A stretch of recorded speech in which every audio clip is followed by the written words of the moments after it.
சாமி துரை, அன்னைக்கு சில்லற வேண்டாம், வசதி வந்ததும் செக் வச்சுன்னு சொன்னீங்க, ஞாபகம் இருக்கா? ஆமா ஆமா.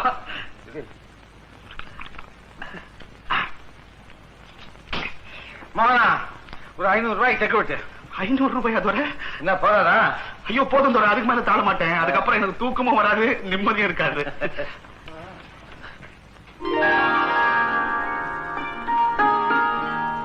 துரை, இது வரைக்கும் நான் 100 ரூபாய் நோட்டை கூட கண்ணால பார்த்ததே இல்ல. நீ எனக்கு 500 ரூபாய் செக் தந்திருக்க. சத்தியமா சொல்ற துரை, நீ ரொம்ப நல்லா இருப்ப. ஏய், என்ன துரை? ஏவா, ஆமா, என்ன உன் கலையை வந்துட்ட? ஏய், பணம் வந்ததும் பழசம் வந்துட்டுல்ல?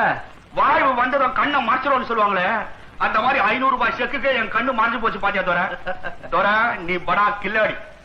5 அடுக்கு மாடிக்கு வந்தோம், வயசம் மறக்காம அப்படியே ஸ்டடியா இருக்கிறேன். அப்படியே இருக்கிற நான் வரேன்.